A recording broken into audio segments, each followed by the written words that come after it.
Episode के start में बारिश हो रही होती है और एक बंदा बोलता है, मैं जापान को आज़ाद करवा के रहूँगा। और ये सब न्यूज़ में दिखाया जा रहा है और न्यूज़ वाला इस बंदे का नाम आत्सुशी सावास्की बताते हुए बोलता है कि ये लीडर है उस ग्रुप का जिन्होंने फुकुओका बेस पे कब्जा कर लिया है और ये पहले की जापानीज़ गवर्नमेंट का चीफ कैबिनेट सेक्रेटरी था और वॉर के बाद ये चाइनीज़ फेडरेशन में भाग गया था और हाल ही में हुए ज़ीरो के कामों के बाद ये अपनी चाल चल रहा है। ब्लैक नाइट्स इससे रिलेटेड है या नहीं, इसकी अभी भी इन्वेस्टिगेशन चल रही है। ये सब ब्लैक नाइट्स के मेंबर भी देख रहे होते हैं और बोलते हैं हमारा इससे कोई लेना देना नहीं है। दीथार्ड बोलता है कि क्योटो हाउस भी इसमें शामिल नहीं है। कालेन फिर ज़ीरो से बोलती है कि अब हम क्या करें। अब नेक्स्ट सीन में हमें एवलॉन शिप के अंदर लॉयड को दिखाया जाता है जो न्यूज़ देख रहा है यही, और तभी सिसिल आती है और बोलती है कि स्नाइजल कहाँ है। लॉयड बोलता है कि वो टोक्यो सेटलमेंट में और हमें कुछ काम करना पड़ेगा गैफ्यून डिस्टर्बर से निपटने के लिए। सो गाइस, ये जो गैफ्यून डिस्टर्बर है ये वही डिवाइस है जो रक्षता ने बनाया था और जिससे लैंसीलॉट का काम करना भी बंद हो गया था। अब सुजाकू को दिखाया जाता है जो एक वॉच को देख रहा है और याद करता है कुछ, और हमें फ्लैशबैक में दिखाया जाता है कि सुजाकू यूफीमिया को बोलता है मैं तुम्हारा नाइट नहीं बन सकता। यूफीमिया उससे बोलती है कि तुमने जो ऑर्डर्स नहीं माने थे अगर ये उसकी वजह से है तो कोई बात नहीं, वो एक नेचुरल चीज़ थी। सुजाकू बोलता है कि ये इस चीज़ से रिलेटेड नहीं, मैंने अपने फादर की जान ली थी, मुझे इसकी सज़ा कभी नहीं मिली, मैं बस जी रहा था जैसे कुछ हुआ ही ना हो। और अगर सोल्जर्स मर रही हैं, 11 इतना सफ़र कर रही हैं और मैं नहीं, तो मैं एक नाइट बनने के लायक नहीं। यूफीमिया भी बोलती है कि मैं भी एक नाइट डिज़र्व नहीं करती। फिर अब नेक्स्ट सीन में दिखाया जाता है कि तूफ़ान की वजह से ब्रिटेनियन सवास्की और जनरल काओ की फ़ोर्स पे ज़्यादा बड़ा अटैक नहीं कर पा रहे हैं और एयर स्ट्राइक भी नहीं कर सकते वो। इसी दौरान स्नाइजल डार्टन को ऑर्डर दे रहा होता है कि दूसरे नेशन को कांटेक्ट करने को जिससे उन्हें सपोर्ट मिल सके। कि तभी यूफीमिया वहाँ आ जाती है और बोलती है कि क्या मैं कुछ मदद कर सकती हूँ, मैं सब वाइसरॉय हूँ। स्नाइजल मगर मना कर देता है। तभी डार्टन बोलता है कि वाइसरॉय कॉर्नीलिया ने बोला है कि यूफीमिया को इस मैटर में इन्वॉल्व न किया जाए। यूफीमिया को लगता है कि कॉर्नीलिया नाराज़ है क्योंकि उसने सुजाकू को अपना नाइट बनाया था। तभी स्नाइजल डार्टन से बोलता है मैं एक बंदे को जानता हूँ, उससे मदद के लिए बोलूँगा मैं। अब एशवर्ड अकेडमी में स्टूडेंट काउंसिल के मेंबर बोलते हैं कि इस साल का स्कूल फेस्टिवल कैंसिल करना पड़ेगा। रेवल बोलता है क्यूशू में हुए इंसिडेंट की वजह से ऐसा करना पड़ेगा। मिली नीना से बोलती है कि उन बूथ्स का क्या हुआ जो हम आर्ट म्यूजियम से लेने वाले थे। नीना बोलती है मैं वहाँ आज जाने वाली हूँ और साइंस म्यूजियम भी जाने की सोच रही हूँ क्योंकि लॉयड ने मुझे बोला था कि तुम्हें अगर कुछ चाहिए हो तो बताना। रेवल बोलता है वो प्ले बॉय। और फिर मिली उससे थोड़ी अजीब तरीके से देख के बोलती है कि तुम अपना काम करो। रिबल बोलता है ये काम 3 बंदों का है और बाकी कोई यहाँ मौजूद ही नहीं है। तभी एक फ्लैशबैक में दिखाया जाता है कि शर्ली को उसका लेटर मिल गया था जो उसने लल्यूश के लिए लिखा था, जिसमें वो उससे मिलने को बोलती है और उसमें उसने ये भी लिखा होता है कि लल्यूश ही ज़ीरो है। अब प्रेजेंट में उसकी मेमोरीज मिट जाने की वजह से वो कन्फ्यूज़ है कि इसका क्या मतलब है। अब नेक्स्ट सीन में लैंसीलॉट पे एक फ्लोटेशन सिस्टम लगाया जाता है जिससे वो उड़ पाएगा। सिसिल सुजाकू से पूछती है कि तुमने नाइट की पोजीशन क्यों छोड़ दी।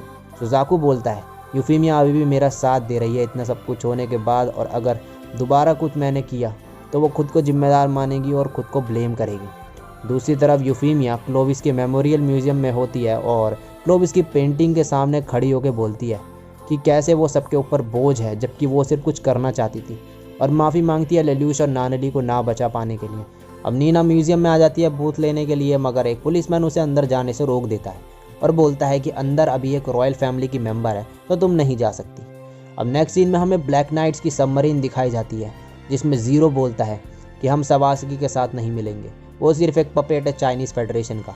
ब्लैक नाइट्स के मेंबर पूछते हैं कि तुम क्या करने वाले हो फिर, तो ज़ीरो बोलता है कि मैं टोक्यो को एक इंडिपेंडेंट नेशन बनाना चाहता हूँ। बाकी मेंबर्स बोलते हैं कि हम ऐसा नहीं कर सकते, हमारी ऑर्गेनाइजेशन ब्रिटानिया की स्ट्रेंथ के सामने कुछ भी नहीं है। ज़ीरो बोलता है कि क्या तुम सिर्फ बैठ के वेट करोगे कि कोई और ब्रिटानिया को डिफीट करे, क्या तुम वेट करोगे कि एक दिन हमें एक सही मौका मिलेगा। पागल मत बनो, अगर हम कुछ नहीं करेंगे तो वो दिन कभी नहीं आएगा। अब यूफीमिया म्यूजियम से जा रही होती है अपनी कार में कि तभी नीना उसकी कार के सामने आ जाती है। पुलिस वाले उसे पकड़ लेते हैं ऐसा करने के लिए, मगर तभी यूफीमिया को याद आता है कि ये वही लड़की है जो होटल में थी, और वो बाहर आके उन्हें रोक देती है और बोलती है कि ये मेरी फ्रेंड है। अब बारिश रुक चुकी है और ब्रिटानिया अटैक कर सकते हैं। गिलफोर्ड सुजाकू को भेजने के लिए तैयार है। सवास्की तभी मिसाइल लॉन्च कर देता है एवलॉन पे, मगर एवलॉन शील्ड एक्टिवेट करके इससे बच जाता है। अब सिसिल सुजाकू को बैटल प्लान समझाती है और लैंसीलॉट लॉन्च हो जाता है और हवा में उड़ने लगता है। ये सब सवास्की और काओ भी देखते हैं और उन्हें पता है कि ये कौन है। वो उसकी तरफ मिसाइल लॉन्च करते हैं मगर सुजाकू उससे बच जाता है और उनके हेलीकॉप्टर्स भी सारे डिस्ट्रॉय कर देता है। और उनके बेस पे पहुंच जाता है कि तभी सवास्की सुजाकू को वीडियो कॉल करता है और बोलता है कि मुझे नहीं पता था कि प्राइम मिनिस्टर गेनबो कुरोरुगी का एक बेटा भी है। दूसरी तरफ यूफीमिया नीना को घर पे ले आती है और उससे कपड़े भी देती है चेंज करने को। नीना यूफीमिया को थैंक्स बोलती है उसको बचाने के लिए। नीना फिर बोलती है कि मेरे पेरेंट्स ऑर्डिनरी हैं और मैं अच्छी भी नहीं, मेरे बारे में कुछ स्पेशल नहीं। यूफीमिया सोचती है कि ये खुद को हेट करती है, मगर मैं भी ऐसा ही करती हूँ। यूफीमिया फिर बोलती है कि ऐसा नहीं है, तुम बहुत क्यूट हो। नीना फिर बोलती है कि तुम खुद को हेट मत करो क्योंकि मुझे तुम्हारी ज़रूरत है। यूफीमिया फिर तभी नीना को थैंक्स बोलती है और बोलती है कि मैं खुश हूँ कि मैं तुमसे मिली, और वो तभी स्नाइजल के पास जाती है और एक प्राइवेट बात करने की रिक्वेस्ट करती है। अब नेक्स्ट सीन में सवास्की सुजाकू को बोलता है कि तुम अपने फादर का ड्रीम बर्बाद कर रहे हो। सुजाकू बोलता है कि मेरे फादर का इससे कोई लेना देना नहीं। वो सुजाकू को बातों में उलझा देता है और तभी कुछ नाइटमेयर्स उसकी गन्स डिस्ट्रॉय कर देते हैं और उसके नाइटमेयर की एनर्जी भी लो होने लगती है। उसका फ्लोटिंग सिस्टम भी डिस्ट्रॉय हो जाता है। सुजाकू फिर अपनी सारी एनर्जी वेपन्स में क्रिएट कर देता है सिसिल के ऑर्डर पे और अपनी स्वॉर्ड बाहर निकाल के सबको मारने लगता है कि तभी यूफीमिया सुजाकू को कांटेक्ट करती है और उसे कमांड देती है उसे लव करने को हमेशा के लिए, और बोलती है कि बदले में मैं भी ऐसा ही करूँगी। मैं तुम्हें लव करती हूँ, तुम्हारे बारे में हर चीज़ मुझे पसंद है और तुम्हें खुद को हेट नहीं करना चाहिए। सुजाकू भी सेम फीलिंग रिटर्न करता है यूफीमिया को और उसे इम्पल्सिव बोलते हुए बोलता है कि तुम्हारी वजह से मैं एक ऑर्डिनरी लाइफ जी पाया, और उसे थैंक्स बोलता है और उसकी एनर्जी लो हो जाती है और नाइटमेयर उसे घेर लेते हैं चारों तरफ से। सुजाकू फिर यूफीमिया से एक लास्ट रिक्वेस्ट करता है और बोलता है मेरे फ्रेंड्स को मत बताना कि मैं मारा गया और उसके लिए खुद को ब्लेम मत करना। यूफीमिया उसे तभी जीने के लिए बोलती है कि तभी एक बीम सभी नाइटमेयर को डिस्ट्रॉय कर देती है जो सुजाकू को घेरे हुए थे, और ग्वेन नाइटमेयर तभी वहाँ आ जाता है जिसमें C2 और ज़ीरो हैं। ज़ीरो तभी बोलता है कि कॉर्नेलिया ने सुजाकू को सिर्फ डिस्ट्रैक्शन के लिए यहाँ भेजा जिससे वो अपनी मूव चल सके। ये प्लान स्नाइजल का होगा।